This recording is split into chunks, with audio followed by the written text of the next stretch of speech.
Matapos magpamalas ni Senyor Patricio ng kakaibang kakayanan, umatras muna ang aswang na gabunan. Pumasok kami sa loob ng bahay, nagkwentuhan kami at inalam ko ang patungkol sa kanya kung paano siya tinatawag na albularyo ng gubat. Heto, Commander, ang gustong gusto ko, yung may mga nakukuha akong detalye sa mga hindi basta-basta tao. Iho, halika muna. Pumasok tayo sa loob. Sige po, sige po. Senyor Patricio, paano ho ba kayo naging isang albularyo ng gubat? Parang kakaiba po yata ang pagkatao po ninyo. Ganito yon, iho. Dito na ako lumaki sa gubat. Hindi ko nga alam kung sino ang aking mga magulang. Alam mo ba na ang nagpalaki sa akin ay mga engkanto? Po? Oo, tama ka nang narinig, iho. Engkanto ang nagpalaki sa akin. Sila ang nagbigay sa akin ng buhay. Sila ang nagturo sa akin kung paano mamuhay sa gitna ng kagubatan. Sila ang nagpamana sa akin ng kakayanan. Sila ang nagturo sa akin kung paano makipagkaibigan sa mga nakatira dito sa kagubatan. Ganun po ba Papaano nyo po napagtagumpayan yun? Sa tulong ng Ama. Opo, naiintindihan ko po, pero paano? Tsaka, paano nyo po siya naging apo? Ibig sabihin po ba, nagkaanak po kayo? Siya nga pala, iho. Siya ang apo kong si Sedin. Ang katunayan nga niyan, hindi ko siya apo. Tinatawag ko lang din siya na apo. At ang katunayan nga rin yan, parehas kaming dalawa. Ang kaibahan, ako ay natagpuan ng mga engkanto rito sa gubat. Ang apo ko na si Sedin, ako ang nakatagpo sa kanya. Mula nang dumating siya sa buhay ko, sinasabi sa akin ng mga engkanto rito na siya ang pamamanahan ko ng aking kakayanan. Ang ganda naman po ng istorya nyo, pero paano? Ano bang ibig mong sabihin, ha? Ibig ko pong sabihin, paano nyo po naging kalaban yung mga aswang po na yun? Ang katunayan niyan, Owel. Sandali lang po. Ang tunay ko pong pangalan ay hindi Owel. Bakit? Anong ibig mong sabihin? Hindi po Owel ang tunay kong pangalan, Noel po. Ganun ba? Wala namang problema sa pagbabago ng pangalan, iho. Senyor Patricio, ulitin ko po yung tanong ko, paano po naging kalaban nyo yung mga aswang na yun? Alam mo, iho, dito sa kagubatan na ito, hindi lang yung mga aswang na yun ang nakalaban ko. Marami pang iba. Alam mo ba na hindi lahat ng nakatira dito sa kagubatan ay napapasunod ko? Meron ding mga kapring hindi sumusunod at matitigas ang ulo. Akala ko napapasunod nyo silang lahat. Hindi naman lahat. Maliban lang sa mga nasa panig ng liwanag, madali kaming nagkakaintindihan ng mga yun. Senyor Patricio, yung gabunan na yun, babalik po ba yun? Paniguradong babalik siya. Kilala ko ang gabunan na yun at siguradong magdadala siya ng isang katerbang kasamahan. Kaya maghanda ka. Dito mo magagamit ang mutya na nakabaon sa iyong katawan. Sige po. Maraming salamat po sa paalala. Lumipas ang isang buong magdamag. Dumating na po, Commander, tanghaling tapat yung mga gabunan. Senyor Patricio, naririto na akong muli upang ipagpatuloy ang laban. Dayo, pati ikaw madadamay na sa pagkakataon na ito. Alam ko, at alam ko na rin ang kahinaan nyo. Ganun ba? Yan ang gusto ko. yung dayo na walang kaalam-alam ay madadamay at magiging hapunan kumamaya. Gabunan, maghulos dili ka sa pananalita mo. Huwag mong kakalimutan nandirito ka sa aking teritoryo. Wala akong pakialam, Senyor Patricio, kahit sabihin pa na ang mga magulang mong engkanto ay naririto. Ganun ba? Wala ka na talagang galang sa mas nakakataas sa iyo. Commander JH, nung sinabi ng naroroon ang mga engkantong magulang ni Senyor Patricio, nakita ko po sila, Commander, na nakatayo sa ilalim ng puno. Magandang araw, ina, ama. Patawad po kung ako ay tumanggap ng bisita. Wala po akong magagawa, kailangan ko siyang iligtas. Wika ni Senyor Patricio sa isang lalaki at babaeng engkanto na nakatayo sa ilalim ng puno. Lumapit ito, Commander. Ewan ko ba, sa tuwing titignan ko sila ay para ba akong nasisilaw? Ang wika ng babaeng engkanto. Patricio, ayos lang yun. Dapat mo lang ipagtanggol ang sinumang inaapi ng mga gabunan.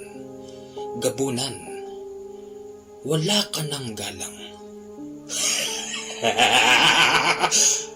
Wala akong pakialam sa iyo, engkanto. Bumalik ka na sa mundo mo. At sa oras na ito, ipapakita ko sa iyo kung paano ko lamunin ng buo ang anak mong si Patricio. Hindi mangyayari yon, Gabunan. Hinding-hindi. Kahit sabihin pa na marami kang kasama, kulang pa rin ang inyong bilang. Bakit, Patricio?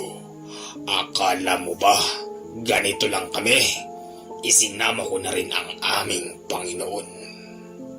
Nung sabihin niya yun, Commander, bigla akong nangilabot. Panginoon na ang binabanggit ng gabunan na ito. Naalala ko yung usapan namin noon ni Bruno na ang kanilang Panginoon ay nasa ilalim ng lupa.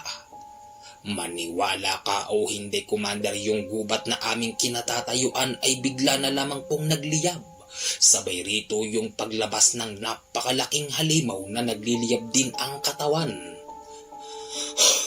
La, nasusunog na ang gubat. Senyor Patricio, ano pong gagawin natin? Huwag kang mag-alala, iho. Hindi tayo masusunog. Ang sunog na ito ay kagagawan ng demonyo. Nandito tayo sa aming lugar. Tayo ay makakalabas dito. Anumang oras natin gustuhin. Hindi ba, ina? Ama? Tama ka, Patricio. Tao, huwag kang mag-alala. Okay lang tayo. Uwi kang muli ng engkanto. Nung lumabas po yung halimaw na nagliliyab ang katawan, kitang-kita ko, Commander, yung kanyang mahabang sungay. Tapos, ang itsura nito ay parang kalabaw. Nagwika ito sa amin ng, Patricio! Patricio! Hangal na tao! Anong akala mo? Makakaligtas pa kayo sa apoy na likha ko? wika ng demonyo. Habang siya ay nagsasalita, Commander, pakiramdam ko noon naninikip ang aking dibdib. Hindi ako makagalaw at ang pinakamatindi, sa tuwing magbibigkas siya ng salita, ako po ay umaangat ng isang dangkal sa lupa. Tigilan mo na ito. Gabunan, sabihin mo sa iyong sinasamba na umalis na siya rito. Walang kinalaman ang taong ito. Huwag niyo siyang idamay. Patricio, huli na ang lahat. Hinamon mo ko. Kung ganun, heto na at ibibigay ko sa iyo ang laban na gusto mo. Pero hindi sa ganitong paraan. Masyado na kaming nalulugi sa inyo. Bakit kailangan mong isama rito ang demonyo? Para sigurado ang aming tagumpay at nang sa ganun, ang lugar na ito ay layasan mo na at kami na ang titira dito upang magparami. Iyan ang gusto ng aming ama.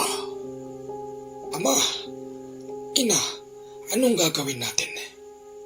Patricio, umalis muna tayo. Nung sabihin yon ng nanay niyang engkanto, maniwala ka o hindi, Commander, sa isang iglap lang, nagbago po iyong paligid. Bigla pong nawala ako sa aking kinatatayuan. Nakita ko na lang po yung sarili ko nasa damuhan. Kitang-kita ko yung napakagandang paligid. May mga magagandang bahay, tapos maraming mga tao roon.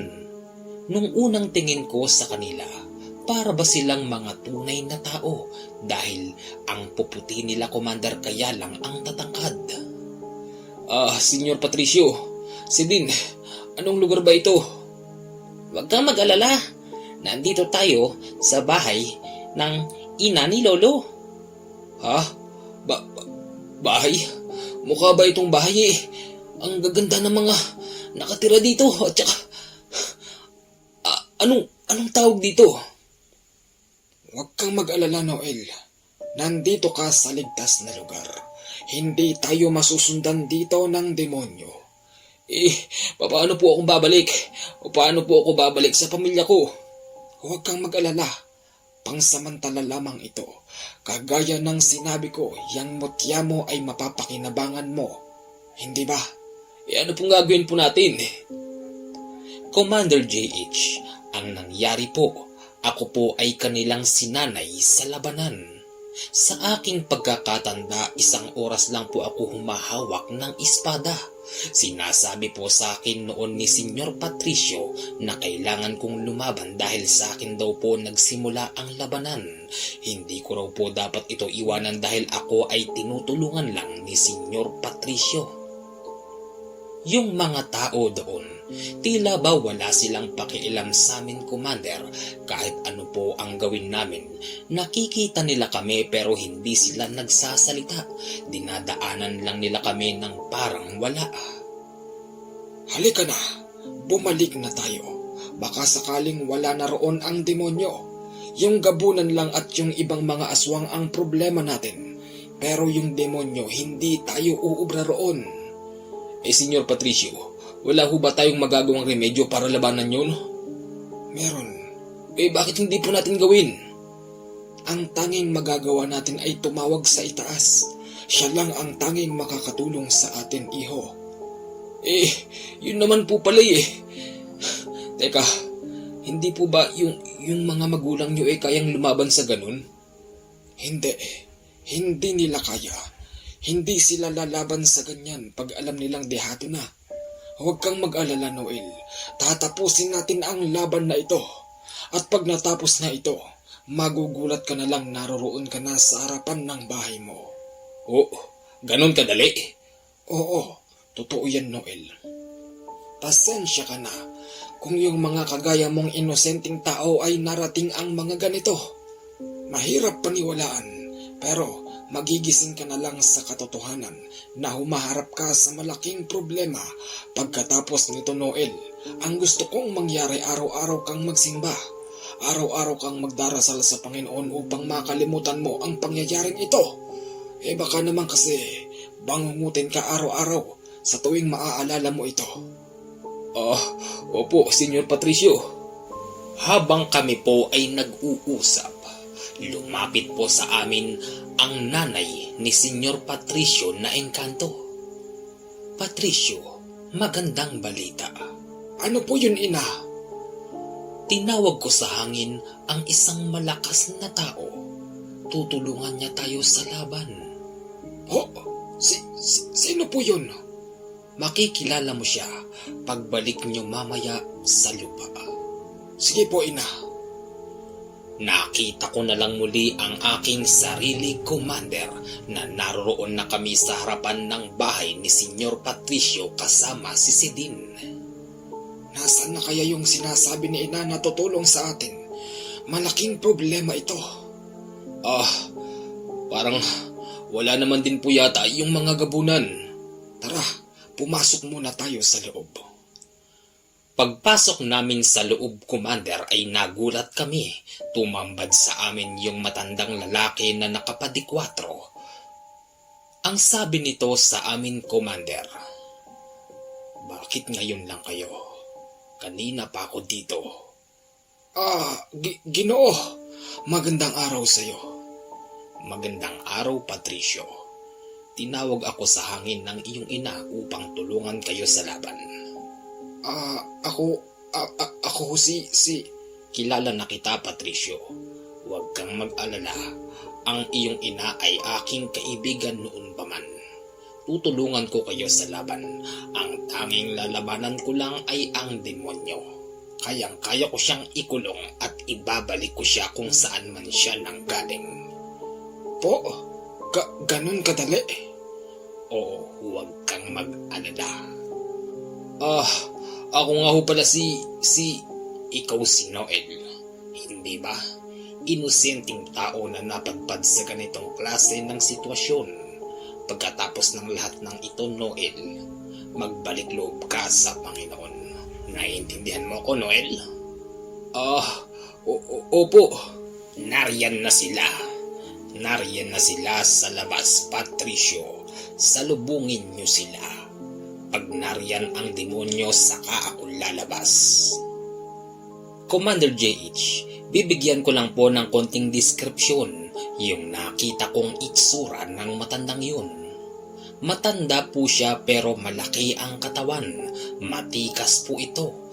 Tapos, yung kanyang liig ay tadtad ng napakaraming medalyon. Kung hindi po ako nagkakamali, halos nasa 15 peraso ata yun. May mahaba, merong maliit. Hindi ko na po naitanong sa kanya kung para saan ba yun. Basta isa lang po ang malinaw sa akin. Ang lahat ng mga yun ay kayang tumalo ng demonyo. Lumabas na kayo. Sige na, Patricio. Opo, Ginoo. Lalabas na po kami. Gabunan! Nariyan ka na pala. Oo, naririto na ako. Napakatagal ng pagbabalik nyo, Patricio, naiinip na ako. Siguraduhin mong napagsanay mo ng maayos ang dayo upang lumaban sa mga gabunan. Uy, talagang nang iinsulto ka, no? Oo, lalaban na ako ngayon. Matapang akong nagsasalita, Commander, dahil hawak ko po noon yung ibinigay sa akin na espada ng nanay at tatay ni Senyor Patricio na galing sa kanilang mundo. Opo, Commander, pinamana po nila ito sa akin at hanggang ngayon po hawak ko po ito. Ito ang ipangpapatay ko sa iyo, gabunan. Noel, hindi siya ang kalaban mo. Akin yan. Sige po. Unti-unti silang lumalapit habang nagbabago ang kanilang itsura. Iisa lang po ang itsura nila. Talagang demonyong demonyo, Commander. Sa mga oras na ito, naramdaman ko po yung nakabaon na mutya sa aking katawan ay biglang nag-iinit. Opo, nag-iinit po ito, Commander, na tila ba merong gustong sabihin. Noel, hayan na.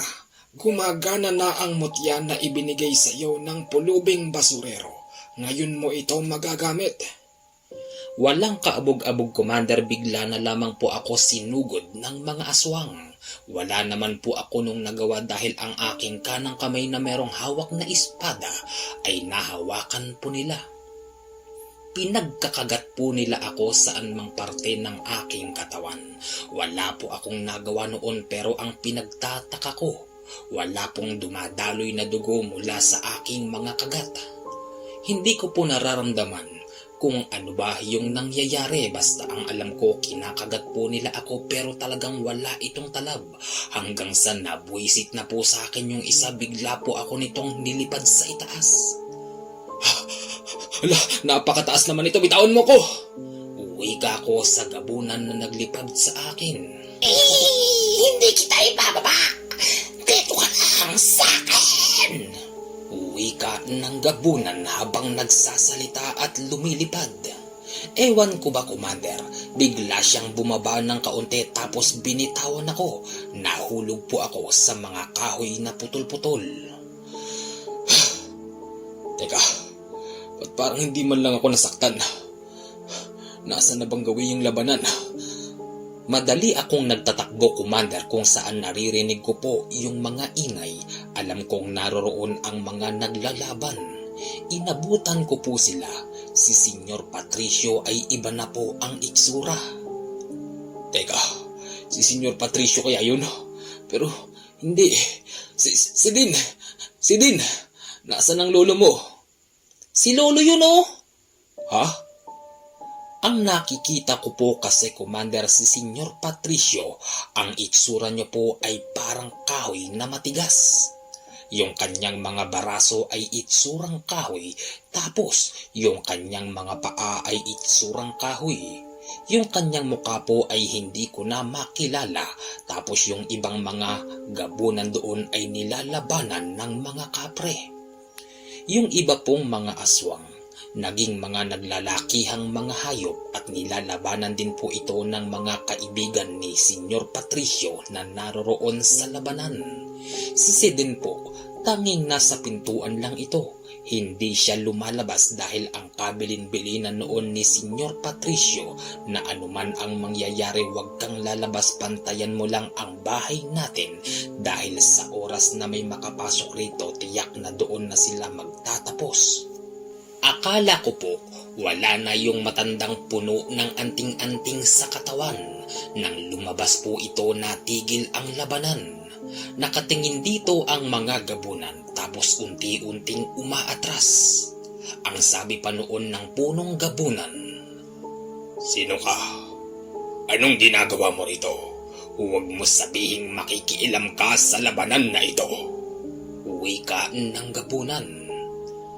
Makikialam lamang ako kung nariyan na ang inyong sinasamba.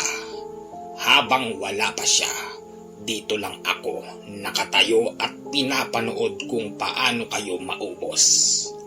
Hindi siya darating dito, kaya umalis ka na. Unti-unting lumapit yung matandang puno ng anting sa katawan na siya namang ikinatakot ng mga gabunan. Ayon sa kanila, napakalakas daw ng gabay ng matandang yun. Gabay pa lang daw nito ang tatapat sa kanila at hihipan lang daw sila nito. Tiyak na silang lahat ay mauubos. Nang dahil doon, Commander, umatras po yung mga gabunan. Bigla na lamang po silang nawala na parang bula. Senyor Patricio, kayo po ba yan? Bakit parang puno po yung itsura nyo? Unti-unti siyang bumalik sa tunay na itsura niya, Commander, hanggang sa naitanong ko na lang, bakit yung mga gabunan ay kayang lumipad kahit katanghalian na tapat? Alam mo, Noel, ako ito. Sasagutin ko ang tanong mo. Ang mga gabunan ay walang pinipiling oras. Kahit anong oras pwede silang lumipad. At ang pinakamatindi dyan, habang sila ay nagpapalutang-lutang sa ere, hindi sila basta nakikita ng mga inosenteng mata ng tao. Ginoo, maitanong ko lang po, ano po ba ang inyong pangalan? At bakit ganun na lang po ang takot sa inyo ng mga gabunan? Huwag mo nang itanong. Aalis na ako. Ang pakay ko rito ay ang demonyo. Nung sabihin niya yun, Commander, naglingid lang po siya sa matabang puno. Tapos, hindi na po siya bumalik. Pinuntahan namin siya doon ni Senyor Patricio pero wala na po siya roon. Anong nangyari? Kakaiba yata yung tao na yun. Aba, hindi sinabi sa akin ni Ama at ni Ina na meron pala silang kaibigan na ganun. Dapat natin malaman, Noel, kung sino ang tao na yun. Napakalakas niya. Humahakbang lang siya papunta sa mga gabunan. Takot naman ang mga yun.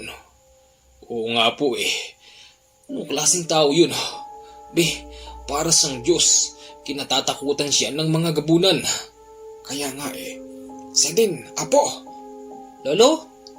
Ayos ka lang ba, Apo? Ayos lang po ako. O sige, pumasok na muna tayo sa loob at napagod ako ng sobra. Pagpasok po namin sa loob ng bahay, naitanong ko kay Senyor Patricio kung bakit ganun na lang po ang naging itsura niya kanina. Ganito yon, Noel. Hindi ba? Ako ay albularyo ng gubat. Opo, Paano po nangyari yun? Kasi Noel, lahat ng mga nakatira dito maliban lang sa mga masasama ay pwedeng pumasok sa aking katawan. Kung hindi mo lang naitatanong, yung mga puno riyan ay may mga buhay yan. Binabantayan nila ang kanilang sarili at pag merong pagkakataon at kailangan na, kaya nilang pumasok sa aking katawan. Nang dahil dyan nagbabagong anyo ako. At kung hindi mo rin na itatanong, ultimong yung kapring malaki na nakita mo nung una. Ano pong meron po dun? Pwede rin silang pumasok sa aking katawan. Lahat ng napapasunod ko rito ay pwedeng pumasok sa aking katawan upang gamitin sa laban. Alam niyo po, hangang-hanga na po ako sa nakita ko sa inyo eh. Pero mas hanga po ako dun sa, ano na nga hong pangalan nun? Aba, ewan ko. Hindi ko nga naitanong eh. Naitanong ko yata pero hindi naman tayo sinagot. Sino kaya yung taong yun? Huwag kang mag-alala, Noel. Malalaman ko rin yun. Sasabihin sa akin yan ni Ina at ni Ama. Si Din. Napansin ko, nung una tayong nagkita, parang may kakayanan ka rin, di ba? Ang apo ko na si Sedin ay meron na rin kakayanan. Kagaya ng sinabi ko nung una, si Sedin ay aking pamamanahan pero hindi ko pa siya pinamamanahan. Binibigyan na siya ng kakayanan ng ibang mga engkantong naninirahan dito. At hindi lang mga engkanto, marami pang iba, Noel. Commander JH, heto po ang ikalawang yugto ng aking kwento. Kakaiba po ito kumpara sa ibang mga nababasa mo dahil sila po nakakaranas man ng ganito pero sila ay mga tanyag na albularyo. Ako po ay hindi naging albularyo pero hanggang ngayon po nasa akin ang espada na galing sa mundo ng mga engkanto. Ang katunayan po niyan, Commander, sa tuwing hahawakan ko po ito natatakot po sa akin yung mga nakatira rito. Opo, nakakakita po ako ng kung ano-anong nakatira dito.